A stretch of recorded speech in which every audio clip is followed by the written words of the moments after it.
My name is Don Mears. I am the director of a production company called Dojo Media. I'm on my way to spend 4 days with an Australian ufologist by the name of Damien, who claims to have captured over 2,000 photographs and video of unidentified flying objects and paranormal phenomena. The first goal of this film is to see if we can start to understand what is happening to Damien and other people like him. Secondly, I want to try and work out what these objects are that he is seeing.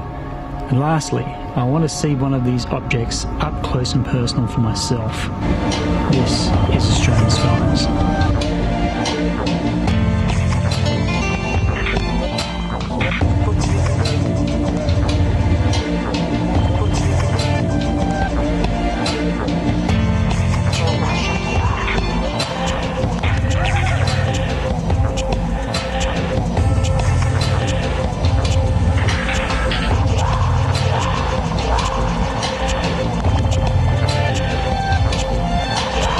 Hi guys, how you going? My name is Don Mears. I'm the director of Dojo Media, and welcome to the opening shots of Australian Skies. I'm actually here now waiting for Damien to arrive at a Queensland train station. We had originally planned to shoot this film in New South Wales, however our location down there fell through.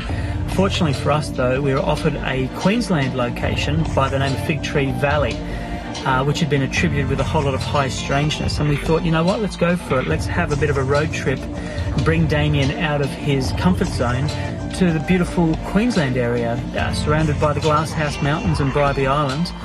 So we've got all the crew here. Unfortunately though, Damien doesn't like to fly, so he opted for the train, which means that for the last 14 and a half hours he's been travelling from New South Wales to Queensland, which I imagine in itself is going to be quite an adventure. Yep, there he is. Okay, here he comes.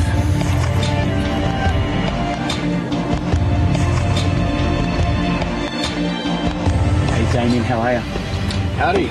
Very well, thanks. How is your train trip? You know how I don't like aeroplanes? Yes. I love them now. Welcome to Queensland. Cheers, mate.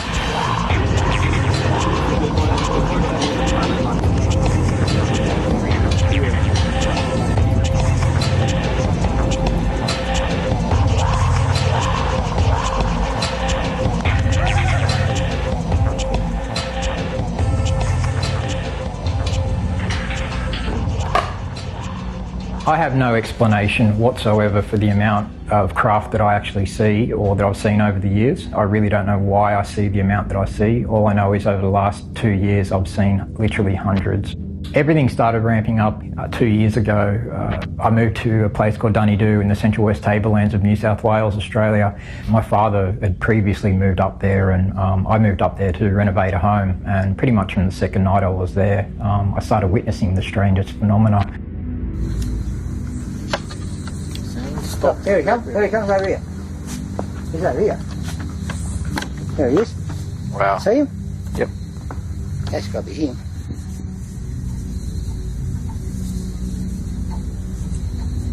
Look at that.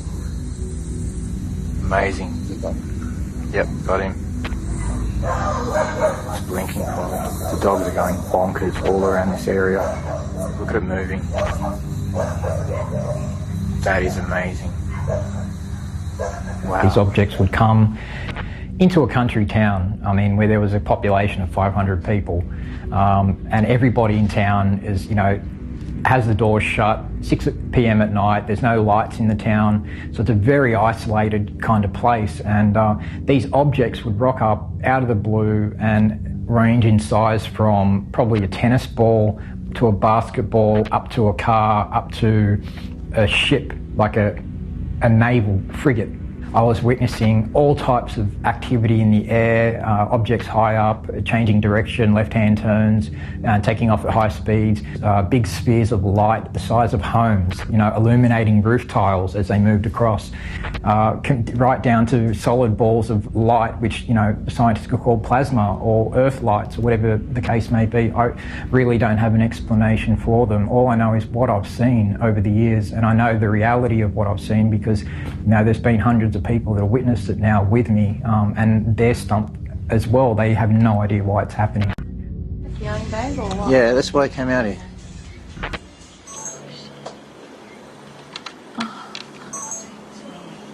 Are you more with footage or you actually take still? Oh my God. That's moving. When we had a really amazing sighting and Damien had a feeling, went outside and started to film. And then he called me out and I looked up in the sky and saw very shiny light that was moving very, very slowly. Explain that as an aeroplane, guys. That's not an aeroplane, it's not moving. It's so slow. If it was a plane, it'd fall out of the sky. You should see what it's doing now. It's floating, it's not a plane. And it's illuminating without any sort of rippling. My dad's friend Cherie was here and we called Cherie out and she came out as well. And we were just watching this object. And for me, what was pretty awesome about it was when I saw something drop out of the object. Oh my God.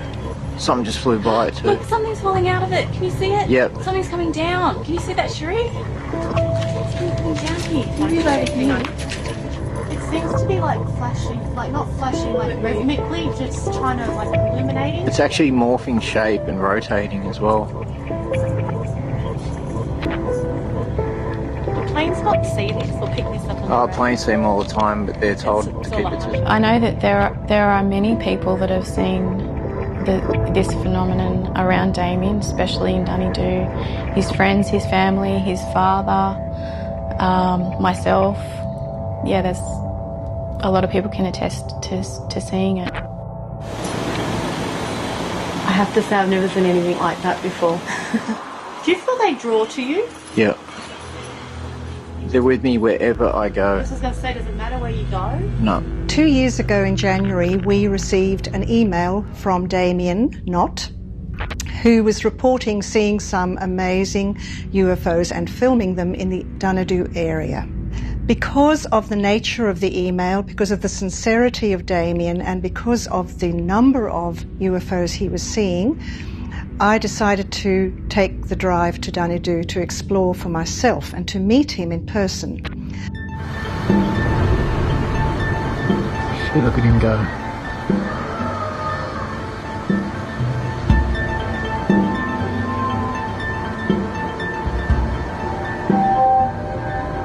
He's moving quite slow, but at the same time he's keeping a steady pace. I should go get my tripod. I don't think he'll be gone anyway. I booked into a B&B in the town, and unbeknown to me, there was a Sydney Morning Herald journalist booking into the same B&B to cover the story of the Coonabarabran fires at the time. And my B&B landlady told him, there's this UFO lady from Sydney, you may want to meet her. And his ears pricked up and he made contact with me and subsequently with Damien. And we discussed whether Damien would like to be interviewed by him, and Damien thought it was a good idea and the timing was right. Just about out of the screen again. Okay. Fix it up again. Look at it. Oh, did you see that? It just moved to the left so quick. Thank you for showing me this. The journalist and his associate did a night watch with Damien and saw quite a number of UFOs, as did I. And it was probably my first proper UFO sighting. I've had multitudes of people witness them around me, whereas other people who've come up didn't see a thing. So there seems to be a thing where certain people, if they're open-minded enough, will see them. The more you see, the more you continue to see. And that's the way I've found it, and many other people who do see them on a regular basis have found it as well. Come back. Where is it go? Oh wow, that's mental. You can still see it?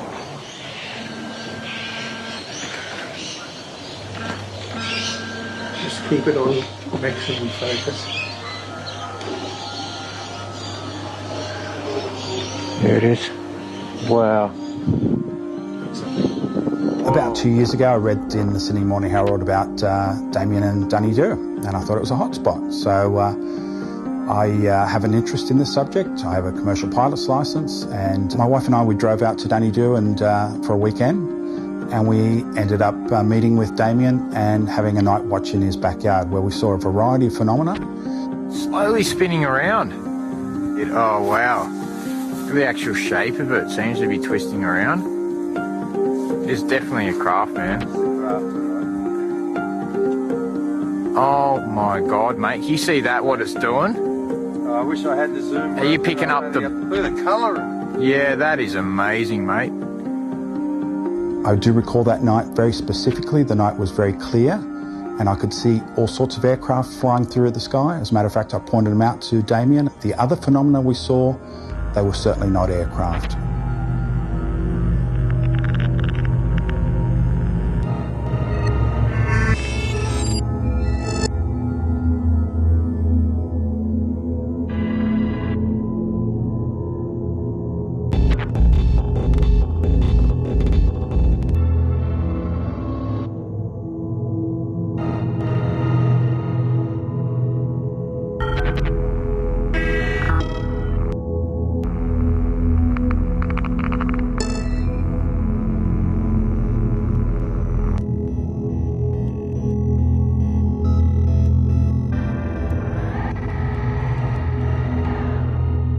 Well, to date, over the last few years, I've probably had around about 300, 350 sightings all up my whole life. The type of craft that I see is such a variety. It's incredible. All different types of craft, from what you see Hollywood flying saucers to be like, right down to solid balls of light, which, you know, scientists could call plasma, or earth lights. These kind of craft, you'd think it would be impossible for what we know as a humanoid being to travel inside. So I believe that some of them are some sort of energy in themselves, or a being of light themselves. I lined it up with the tree and it's just slowly drifting. Sorry. It's slower than the cloud speed. It's about to go behind into the cloud. See the strange way it's moving as well? The first object I saw when I was 9 was a red sphere. I've seen this time and time again during my life. I've had them follow me down the road. I've had them follow me on my skateboard when I was a kid. I've had them hover above my head, literally 10 feet above me, just perfectly silent. The size of a basketball, nothing bigger. I really don't know what they are. I've seen them my whole life, probably, you know, at least 9 or 10 times, the red spheres. I've seen the white spheres literally tens of dozens of times.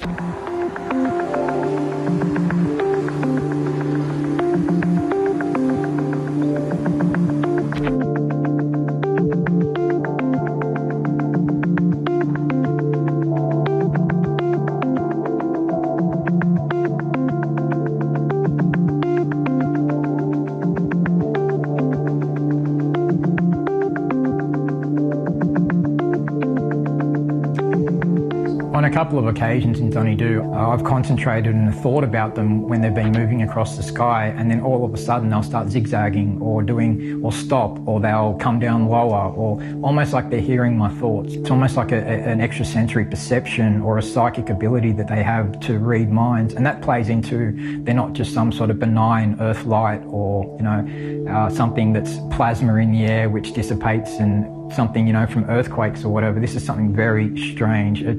I believe it's inherent to this earth, and it's been here for a long, long time, probably before humans. Calling it a light doesn't seem right either. It seems like something more than a light, as though it's alive. It's just incredible. It has some kind of aliveness to it, beingness to it. And the way that they moved as well. As far as I know, they've been labelling us photographic contactees, the guys that sense or feel the objects that are around in enough time to go outside and, you know, film the object hanging above the house, or, you know, going past the home, or whatever the case may be. And, you know, I'm not going to claim that I'm in contact with extraterrestrials and that they're talking to me, telling me stuff about the world, but I do know that They do appear above me out of nowhere when I've thought about them. And I can't explain any other reason why that would happen apart from there is some sort of link between the objects and myself.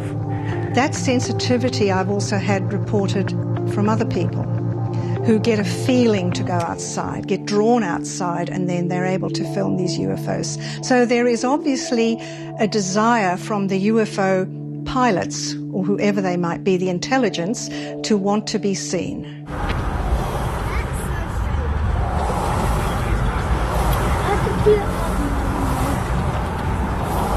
It's coming towards us. Straight over us. Gotta stop. Oh, it's moving now. It's right above our car. I can see it from my window. I came in contact with Damien through the internet. I was starting to see a few things in the sky and I needed some, I guess you could say, help to try and, I thought he could answer some questions for me because I had no answers for what I was seeing. My children were a bit sceptical, but now they sort of understand. And my wife thought it was great that I had a hobby to start with instead of just working. And then she soon realised that it was more than a hobby because she's been with me on several occasions and in clear sight seeing what I'm seeing. This tree? Yeah. Son of a gun, Donna, this is absolute gold. Actually, there's more.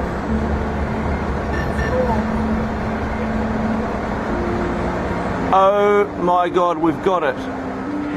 When I get the feelings to go outside, I'd actually look up and sometimes not see a thing at all, but I'd take a camera with me and I'd film something, I'd capture something strange that I didn't see with the naked eye. Other times I'd see something and capture it. It's a hard feeling to describe. It's more like an autopilot, a mixture of someone's watching you from behind, mixed with a feeling that someone's in the room with you that you can't see. It's a very unusual kind of feeling, but it's almost like a knowing that something strange is going on. The feeling, look, for me it happens in the middle of the night. I'll wake up at 2 or 3 in the morning for a couple of days in a row and I know something's going to happen. They sort of, I don't know when I say they, whatever, I just sort of get woken up really early in the morning and I wake up going, okay, I'll see one today. And sure enough, I will see something during the day. I want to get you this time, you little rotter. There he goes. Got you.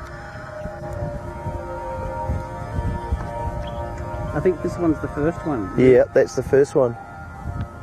It's the first one that's moved. It was. So... There he goes. He's going in behind the clouds now, or a cloud. Shit, it's bright and it's big. That's cool.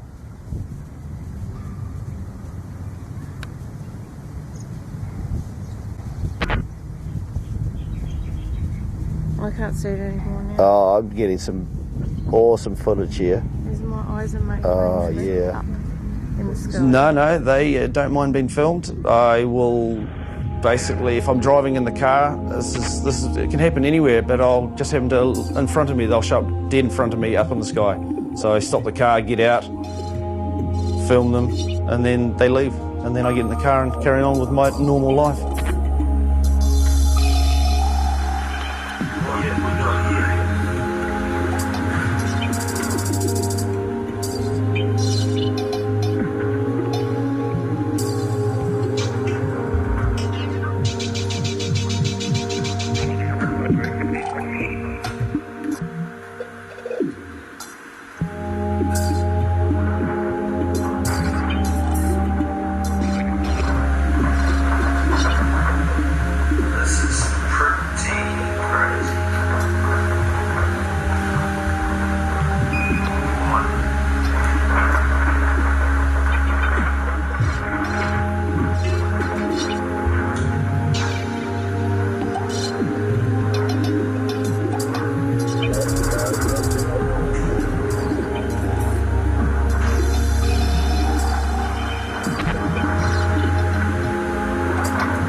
Some of the things that I've seen would make most people think that they're crazy, you know. It's only because I've seen them time and time again I know that I'm not crazy, and this is why I started buying cameras, so I could film what I'm seeing, so I could show people what I'm seeing. So the point was that, you know, if I'm crazy, my camera's crazy.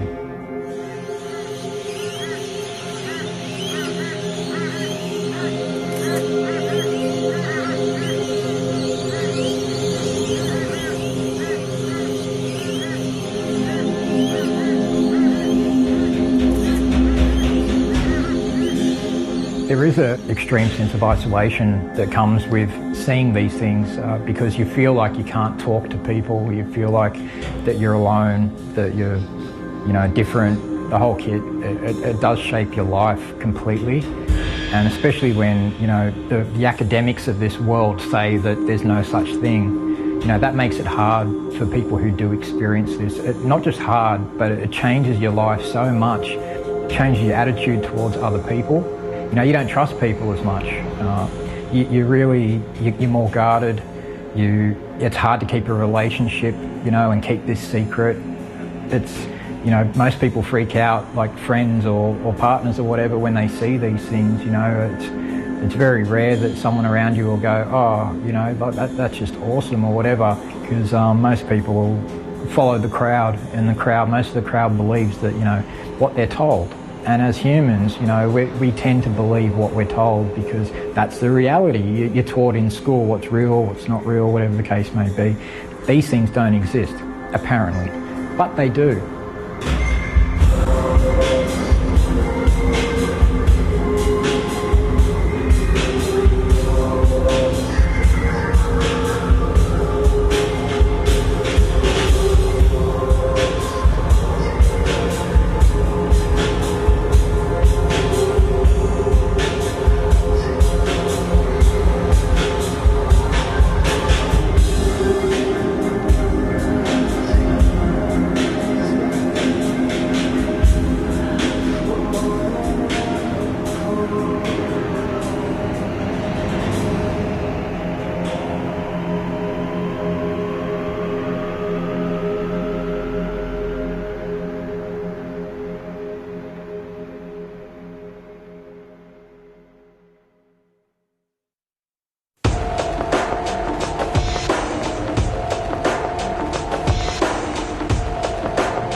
I've purposely gone out and filmed 2 drones that I knew were drones.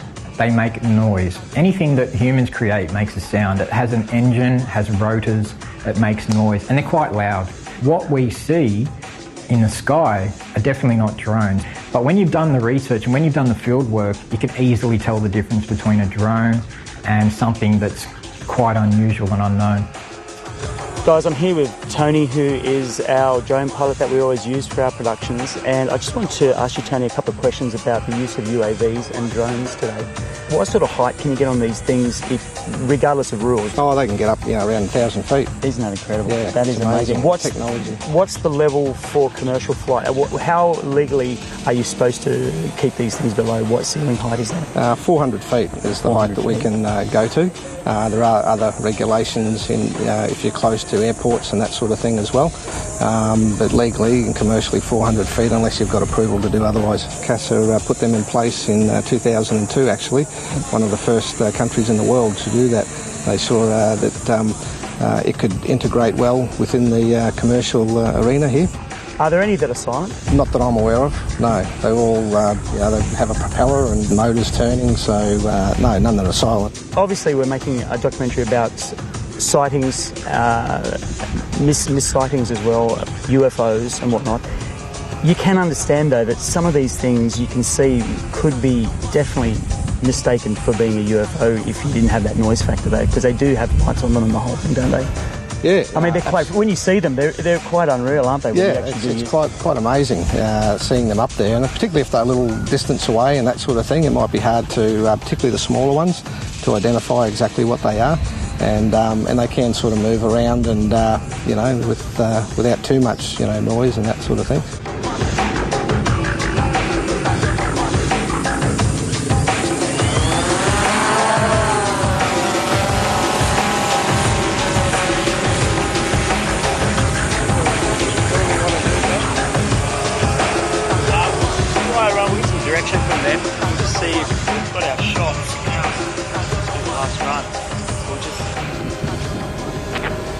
Even through infrared, it's still very identifiable as a drone. Whoa! You bet. What the hell? Something just like flew straight down to the ground right past the drone. Very fast moving object. There's no birds up there. I'm looking, whilst filming you, I'm looking up there. There's no birds. You can see by the naked eye anyway. Earlier, I'm not sure if you're aware of this, but we were hearing birds and crows. There's not one bird now. No, they've gone. And you were saying the dogs were going off in the distance. As soon as we got radio that you guys were seeing activity, the dogs behind us started going crazy. So that's a really good sign. Yeah. Okay, guys, we're just doing a quick thread of camera here. We're in the middle of our drone day or UAV day, and we've just been doing takeoffs and filming a lot of establishing shots. We've got Damien down there now, and he's just notified through that, yeah, he's seeing things down there, and the dogs went absolutely bananas in this area just then as well. So we're going to take the UAV up and see if we can actually use one of these things as bait. So here we go. Red.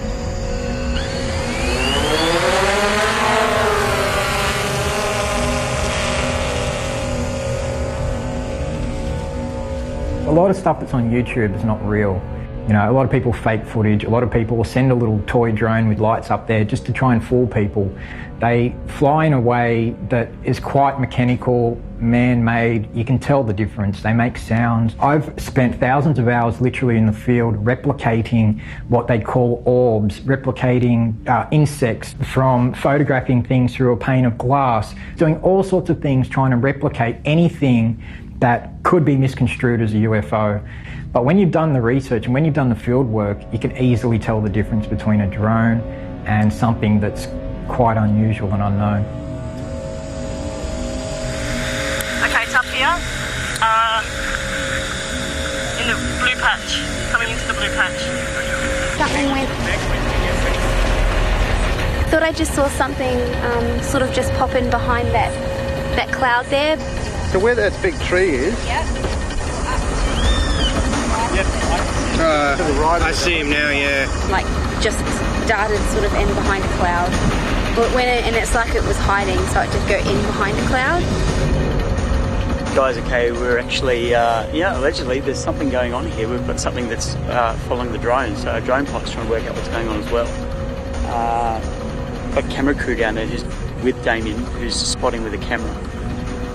We're just going to see what happens. It's going to be interesting.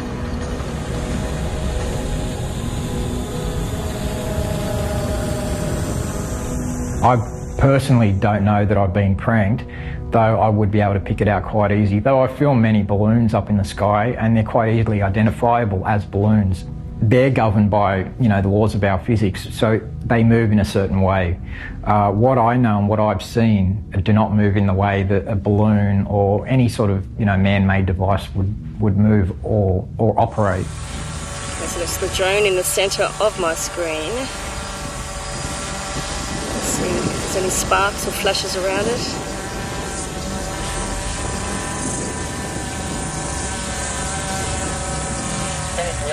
There is a really good possibility that some of them may be top secret drones. We've got no way of proving otherwise unless one crashes and we pick it up.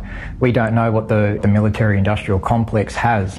But when you look at it logically, Why would a government fly a top secret drone over an area, over a city where it can be witnessed by thousands of people and have the possibility of it falling out of the sky and getting captured by Joe Blow when they've got thousands of acres and kilometres worth of desert in Australia alone to fly these things where they'll never ever be seen? So the idea that, you know, some of them could be drones, it is a possibility, but a very, very small one. As we were saying, the bird's back. We were down there for how long? The bird stopped. Now the birds are back. Because we've packed everything away, we've packed the drone away, we've packed our gear away. Maybe they've gone away, don't know, but everything's back to normal. Incredible. Some more high strangeness. Yep. One thing I have noticed is within 10 to 20 minutes after a UFO sighting, a helicopter will rock up, and that's happened time and time again. They do seem to be attracted to our aircraft, whether that be helicopters or aeroplanes. They do seem to follow them quite a fair bit. Whatever reason that is, you know, it's still speculation. Whenever I have a really good major sighting, like, you know, a jaw-dropping sort of craft, and, you know, it hangs around for a while, you can be guaranteed within an hour someone else is coming to check where it happened and check where I am and keep an eye on me, and it's generally just unmarked government cars or helicopters. He's coming back again.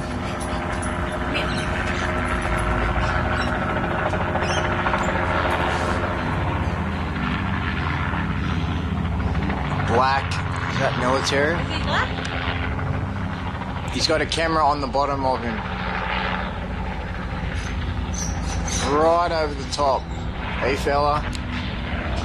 You just missed a UFO, mate.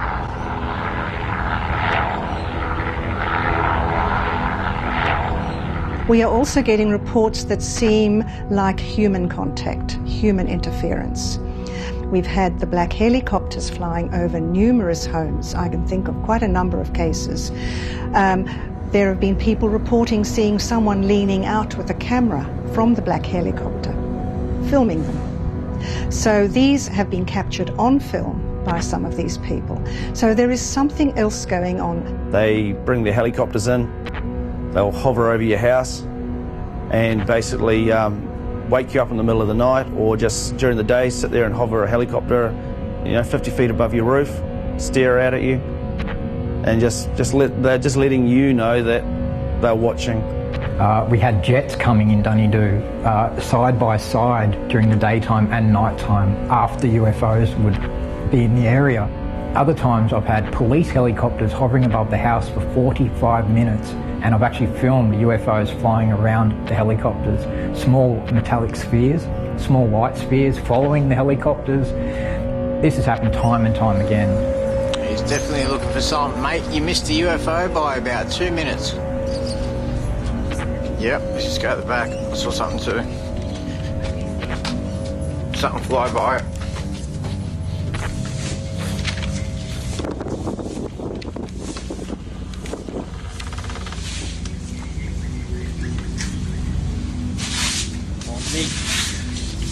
I just caught something near this aeroplane over here.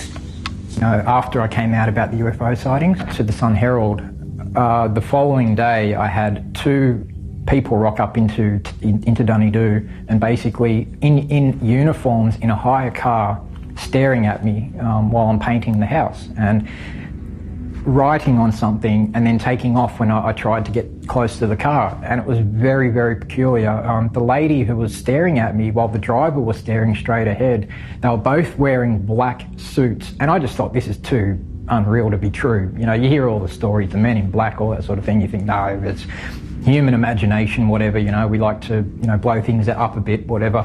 But no, I've had multitudes of things happen. I had my Facebook page hacked, I've had my YouTube channel hacked, my hard drives disappear from my home, I've had my computer hacked and files disappear from my computer. Most of my original files from Dunedoo just disappeared. Air Force people telling you that you've been watched for years. You know, strange sounds, beeping sounds on the telephone when I'm talking to certain people involved in the UFO field. You know, a lot of people would say, oh, you know, it's paranoia. But when you have one thing after another, you don't know who to believe. But when it all comes into a big package, it paints a picture that something is going on. Black cars, yes, stereotype, but yes, always black. Holden Statesmans, brand new, look like they should be in the showroom, usually in twos. They'll come and sit outside your house. So that does happen. The government pays particular interest into what's going on. I did get a report possibly about 2 or 3 months ago from a fellow who said he was driving along in his car and another vehicle forced him off the road, and 2 gentlemen, neatly attired, came to him at his car door and said to him, "Are you so-and-so?" And he said yes, and they said, "Well, you need to stop talking or else." So I've done one presentation for her and it went really well. She asked me to do another one last year and I was getting pretty close to doing it. But once again, the government interest stepped in and told me I was stopped while I was driving my car by these 2 guys, and they told me not to do it. They said, "You don't want to talk about it." So I said, "I don't want to talk about it."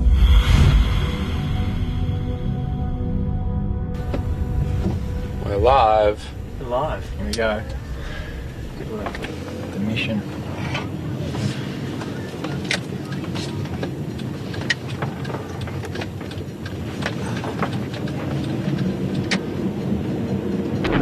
There has been tales, not this early at night, but way later at night, like early in the morning. The truckies have actually said they've seen lights, like min kind of lights on this highway. Orange ones?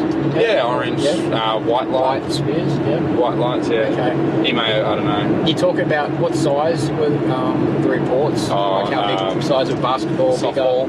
Okay.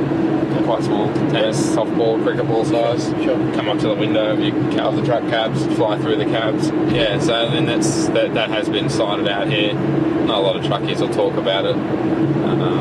But never this early at night. But I mean, hey, if you're saying that you're attracting things, yeah, they might know you're here. I see them at all different times, man. All times. It kind of freaks people out, you know. It takes a lot to freak me and Don out. That's cool.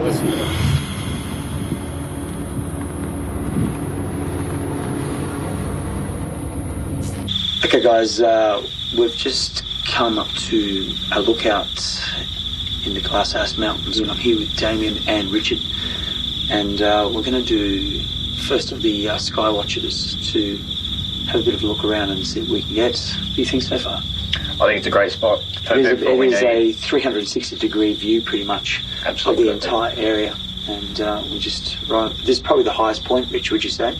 Yeah. Yeah. So we'll just let you rig up your gear and then we'll see how you go. Sounds like a plan. All right. Let's get into it. Just going to try something. Camera on this. Just as we were setting up, we've just noticed a light in the sky that appears to be changing shape and direction. We're just trying to decide. It seems to be fading out now. Guys, it's an aeroplane, Hong Kong to Brisbane. There you go. All right. Okay. Debunked courtesy of technology. Thank you, technology. It's an Airbus A330. Well, when they're heading at you at a certain angle and they've got the front lights on, you know, they can like block out the aircraft lights in the wings. Yeah, they look exactly like just a ball of light. And see now, you can see the flashing off the wing. We're very lucky nowadays to have apps for the phone, and the apps such as Flight Radar, Satellite Safari and Sky Safari tell you what are in the sky, where they're headed, whether it's a plane, a satellite or whatnot, whether the trajectory is coming straight over you or not. We're very lucky to have these today to capture and film the UFOs and work out what they are, what they could be and what they're definitely not. We really need someone for, like, a few of us to sit around doing the sky watching and someone to sit here working this out all the time. We might do that tomorrow night then. Yeah.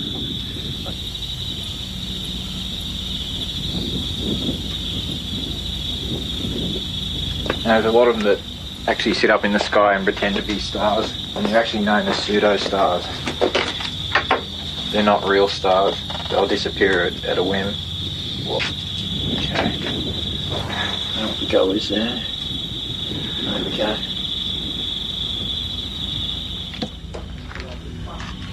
This is the the director of the film, who's currently laying in a car park, huddled up in seat covers off his car. Are you cold, Don? No, I just like to dress in seat covers. It's lovely. It was a little cold, and we stupidly forgot to bring jumpers just because today was, you know, exceptionally hot. And you got to get creative out here, you know. You got to get creative. What do you think of the location so far? I'm loving it, and I'm getting my normal strange feeling, and yeah, so it's really good. Right next to that bright star just there, there's 3 stars you can't see with your eyes, and they just become one. Alright, so yeah, bright star, leftward and slightly up, you'll see a perfect pyramid of lights that are moving. So what have we got up there? What have you seen? There's just the most faintest blue light that seems to be pulsing really offbeat directly above us, and Damien's just confirmed it's not a satellite, but whatever it is, if it is something, it's staying far enough away from us where we can't get a good glimpse of it, but it's still making itself present. Can you have a look through here at the actual object? See how the blue light's flashing? There's a button right at the very front there. Yep. Hit it again, I'll start recording when you get it. Have a look near that bright star where we just were looking. Yeah. And see if you can, they might be back. What was that? Keep filming on that. What the hell was that? Did you just hear that? Yeah, something just smashed the bin.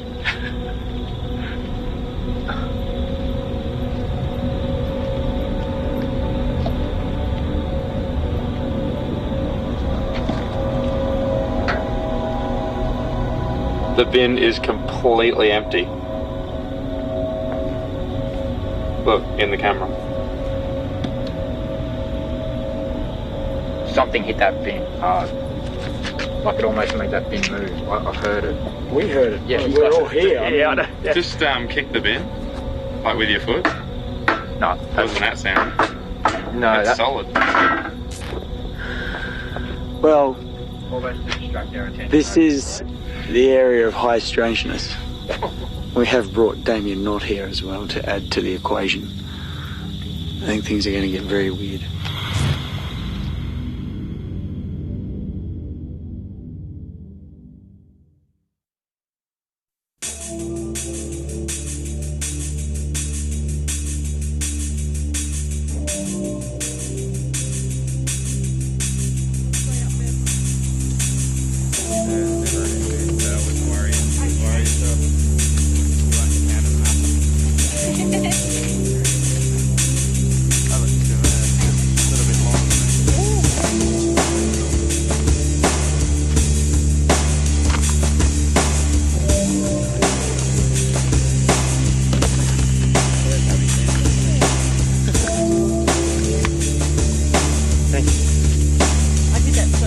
Okay guys, something a bit different today. We're going to be doing some kayaking and some canoeing because we want to get to a Skywatch location tonight. One of the best ways to get there is via the waterways. And I just thought it'd be kind of cool to bring Damien along and let him have a look at some of these locations because they're just beautiful. They're really eerie and this waterway is just it's a really stunning sort of location. So hopefully it's going to be interesting.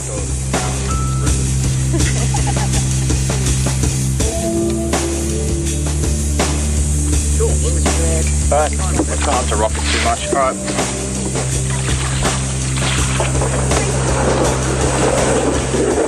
And if you sink, just grab the cameras. Yeah, I'll save them, don't worry. Oh.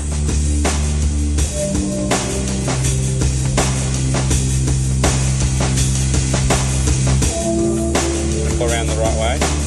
Yep, there you go. Hey, look at this water. This is a freak. How this is just creepy. This is something like Lord of the Rings, though, isn't it? It is. Gollum's over there going, my precious. Hey, this is crazy. This is excellent. I had to bring my shitty camera, man. I don't care. No, I'm with you. Go for it. You bring your camera, Yeah, I mean, I needed to. That's fine. It's fine. In case UFO hovers. You know what? We won't be able to. Chances are, it probably will. Okay, so this area that we're heading to, I've never actually been up here. And there's a lot of places around Australia that are, you know, nice little hidden secrets that locals know about. Can you tell me a little bit about this area?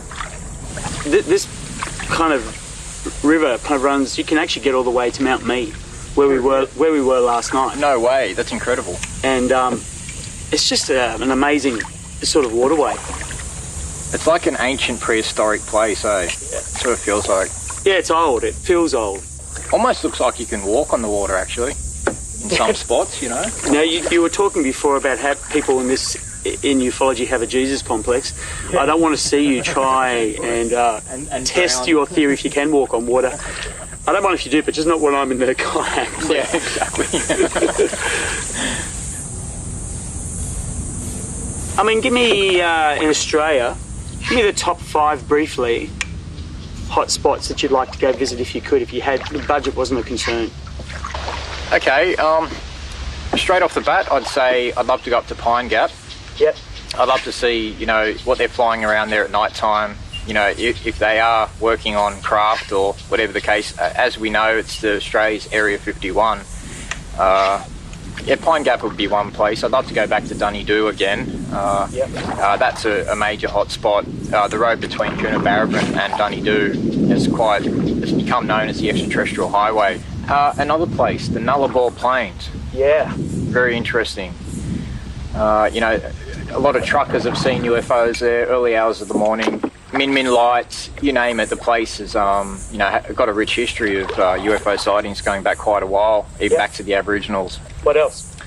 Definitely around Ayers Rock. Really? Oh, yeah, south of Ayers Rock. Is there many reports? I mean, I don't want to hear them specifically, but are there reports at Ayers Rock? There's quite a few. There was a tour group that went there years ago that spotted a UFO hanging in the sky, a large red ball, and then it just took off south at high speeds, right in front of an entire tour group. And so they've been seen there for quite a while. The Aboriginals, in their legends, speak about lights, you know, in the area around there. What's your last one? Okay, I have to say the Simpson Desert. Yeah? Yeah. I'd love to go down the Simpson Desert, camp there for a few days and see what we see. I know a lot of rural and deserted areas like that. They tend to hang around a lot because there's a lot less people, a lot less chance of being seen. If that's what they're worried about, being seen by people all the time. You know, areas like this, rural areas, they seem to congregate around.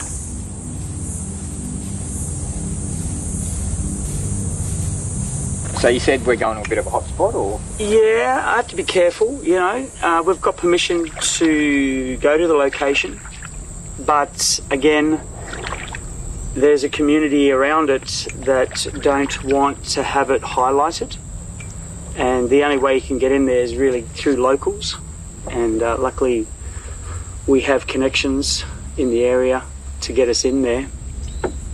Yeah, it is a bit of a weird spot, you know, and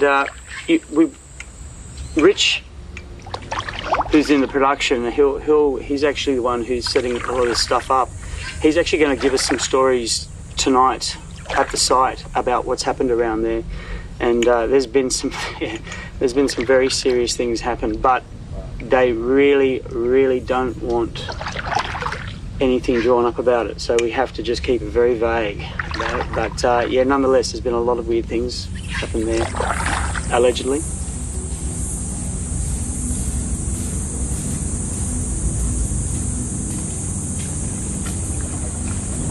This whole area up here, very well known or locally as being a Yowie hotspot. Interesting. There is also the connection between Yowies and UFOs. What is it? Look, a lot of UFO people hate that connection, and I know a lot of Yowie kind of crypto guys hate that connection as well. What's your stance on it? Well, the more I've researched into it over the years, I find you know, there is some sort of connection, there is a correlation between where big feet are sighted and UFOs. You know, I've never actually seen a Bigfoot myself, so I really can't talk about that as much, but you know, I know that there is a correlation. A lot of people have picked up the correlation between areas of high activity of UFOs and big feet. There's a town just up from Caboolture, actually, that they have a park there called Yowie Park. Okay. And wow. They have like a 10-foot statue of a Yowie there. Yeah. Incredible. Based on sightings that they've had since 1970s and everything like that. Wow, wow. Now you've got to fly over. Helicopters. No way, where? Helicopter.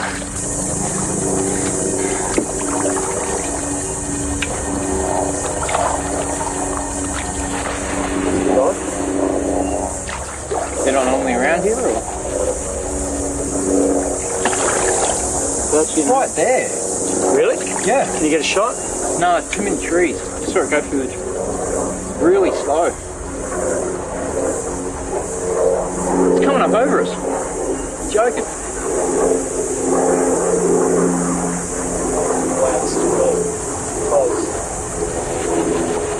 There he is. Right there.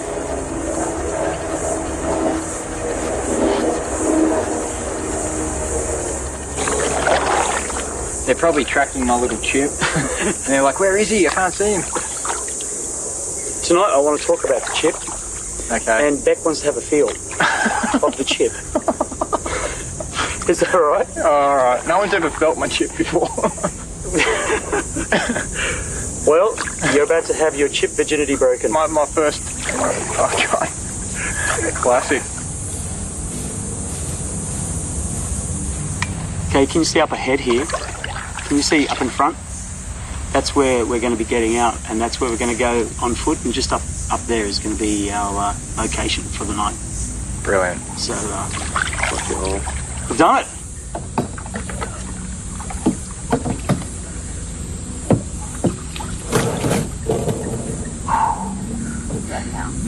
Done. Oh, I forgot my keys.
Rich, thanks for getting us into Fig Tree Valley. You're our fixer on Australian skies. You've been helping us with the local locations, and in particular you've been very helpful in getting us into Fig Tree Valley, which locally has a bit of a reputation for being an area of high strangeness.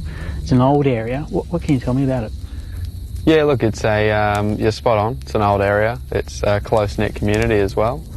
One road in, one road out. Everyone here knows everyone. There has been a history of strange happenings in the area, from UFOs to Yowies. Yowies, a bit of left of field subject, but there was talk of cows going missing, livestock being killed, and damage to fencing and stuff. UFOs have been very apparent around here for years now. We've had local farmers that have reported having crafts land in their crops. They've had trouble growing things there ever since. Those particular farmers don't really want to, they're not very inviting into the field of having people come in and talk about that with them, because these guys have been running businesses for 100 years. They don't want to associate themselves with that sort of thing. It can really damage a 100-year reputation. I personally was lucky enough, and one of the few that's happy to talk about it. I was personally lucky enough to capture footage of what I believe to be some sort of craft going across the sky one day after work.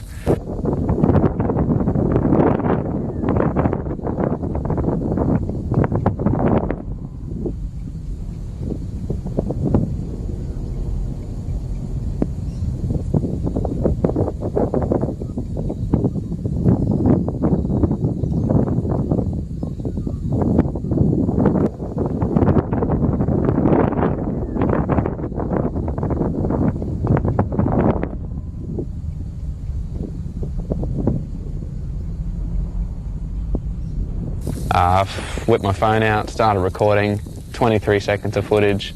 Phone ran out of memory, but that 23 seconds was a real mind blower for me, because I'm not an avid UFO believer. I don't follow the subject of UFO sightings at all, and it really caught me off guard as a fence sitter. When you contacted me after you got the footage, and you actually said that you had some strange things happen almost directly after.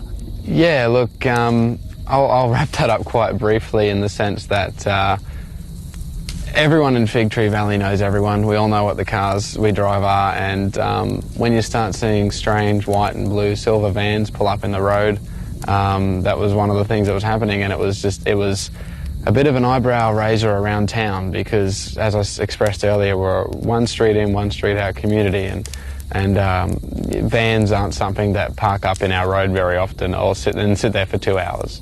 I kept a low profile. I didn't want to be associated with the vans, but I felt it was a coincidence that I caught this UFO sighting going across, and all of a sudden there's this sort of attention.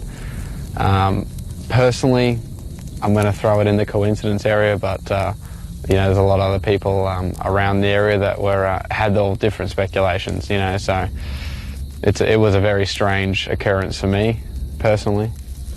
By the way, I know that you want to have a bit of a chat to Damien about his experiences, and also to do with his implants and all that sort of stuff. So what we might do is we might set you up to actually do the questioning and that sort of stuff. Fantastic. Looking forward to it. Cool. All right.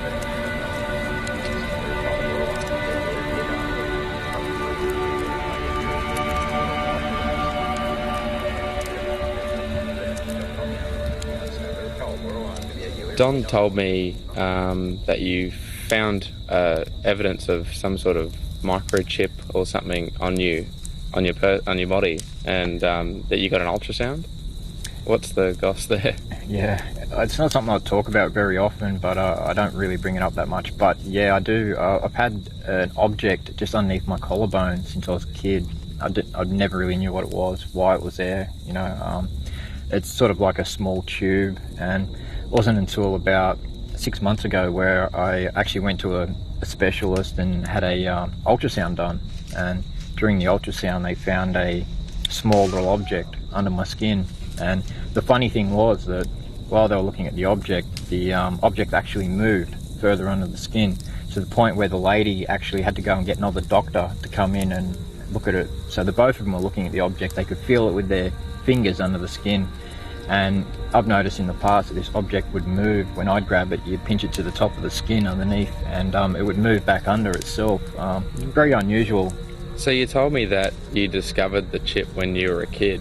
Was there some sort of test you got done when you were a child, or? No, not at all. It's just something that I noticed because it was different on my body, something that I felt under my skin. I actually asked my mum about it when I was young. She didn't know what it was. It's a really strange object, because when you have to pinch it to the top of the skin, it actually moves down by itself as soon as you release it. Okay. So it's hard for other people to feel it, unless they actually get a good grip on it. But the doctor who came in after the other specialist lost it and saw it move on the actual machine, the doctor that came in, the same thing happened again in front of both of them. And he was astounded. He actually said, what is that? You know, what happened then? And it took him about a good 5 minutes to locate it again. But he felt it again, and so both of them felt it, and then the object moved, which is highly strange in itself. But I never thought much of it, you know, until, you know, a couple of years ago, really, when the UFO sightings really hit a high pitch for me. And then I always wanted to get the ultrasound done to find out maybe what is it, you know, what could it be, if it's something benign or something ordinary. And they never gave you an affirmative, it's a chip, it's this, it's that. They just said it's a strange object. No, they gave me a referral to actually get it removed, and I don't really want to get it removed in case it's something, you know, quite special that, you know, maybe it's a reason why I see so many UFOs. I really have no idea, but I mean, it's been in me since I was a kid. The body, you know, with a foreign elements introduced into the body, you know, such as a splinter or whatever, the body normally rejects it. This object, it hasn't been rejected. There's no entry wound. It's very unusual. So I really can't explain it. I guess we'll find out the truth when the batteries run out. Yeah, I'd say so. Yeah.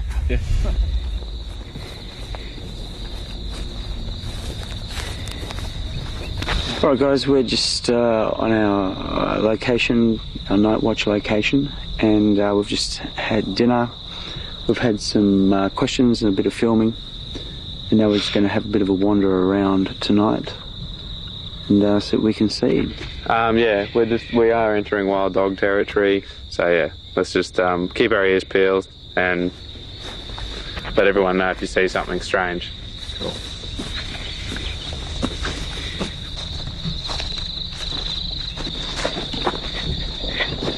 What the hell? Whoa.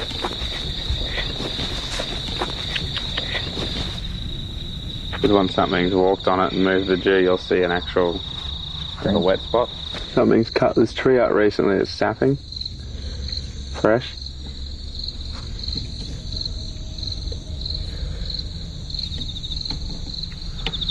What do you make of that, Don? Cow, right? We've just come out onto the hill that overlooks one of the areas around there where we're made home base for the night. And we were doing some interviews around the campfire when we were hearing, it sounded like someone yelling out. Someone could have been in trouble. And the thing is though that we were informed today that some of the locals had lost 3 horses in the area in the last couple of days due to wild dogs. So we thought we'd just come down to a safe vantage point and just see if there was anyone around, or someone might be down here needed help or anything like that. Rich was talking before about one of the neighbouring properties, how I just saw a flash right in front of that tree line there, at the base of the tree line, a little bit towards us. It's exactly the same size, I just saw a flash before, that's why I lit it up. I just saw the flash. Where? Over in the tree line where Rich and Damien have seen it. Hopefully that's not on camera because I was pointing towards it. Sitting right above. Whoa, did you just see that? Yeah, there's another flash. That was the whole sky just There's another flash. I just saw that out of the corner of my eye. The whole sky just went poof, like a camera flash. This is getting really weird, right? There's no planes whatsoever ahead of us at the moment. The closest plane is at Gympie. And this is Did you see the whole sky flash? Yeah, I saw the flash as well. It was over here, am I right? Yeah. Yeah, I saw it. Did you see that? Light just shot across the sky. That light, that was massive brightness. Whoa, it's come back. I can see it now in the binoculars. Dude, are you recording this? Yep. Keep it going. It's very faint. That was huge. It's just vanished into thin air. That was huge. That was right over Fig Tree Valley too. And there's no aeroplane showing up either in that direction. Oh, it's come back big time. It's red now. It was white. Is it standing still now? Yeah, it stopped. It stopped. You're kidding me. And it's red. I can still see through this thing. A bright as ball of light like the size of a softball, and now it's gone. Just popped, vanished. No aeroplanes in the vicinity by the radar. There's one aeroplane which is on the other side, way, like it's past the glass house now. Yeah, way it's a over. long way away. Like- We've just done the satellite checks. Okay. You still tracking it? Yeah, it's gone behind the tree now.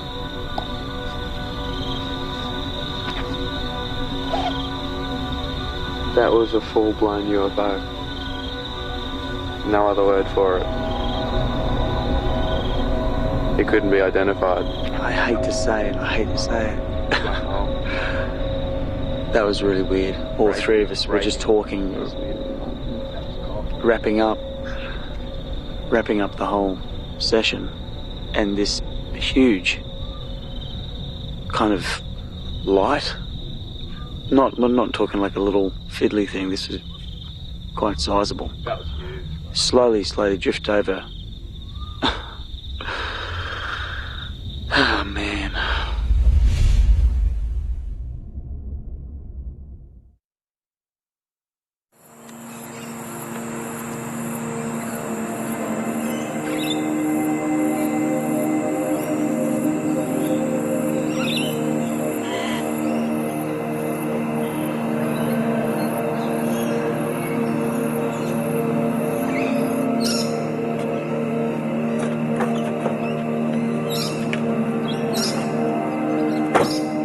Alright guys, I'm at the end of the film. I don't think I can go much further at this stage, so I think I'm going to let Damien do the final comments on the outro, but I just wanted to take this opportunity to give you my final debrief. I think it's fair to say that at the beginning of the film I was fairly sceptical of Damien and his claims. I mean, I thought he was just seeing drones in the sky or something like that. However, at the end of the film, I find myself now more intrigued. I mean, whether this phenomena is psychological, physical, terrestrial, or even extraterrestrial, the point still remains that thousands of people across Australia, and the world for that matter, are experiencing this phenomena on a daily basis, and they deserve an explanation for what's going on. Unfortunately though, it's going to take someone far more credentialed than I to take a serious interest in this topic and study it for these guys to be able to get an explanation. It's been a fascinating project to work on, and everyone involved who opened up their doors to us has been fantastic to work with. So thank you for your time, thank you for your patience, and who knows, maybe we'll get a chance to meet again beneath the Australian skies.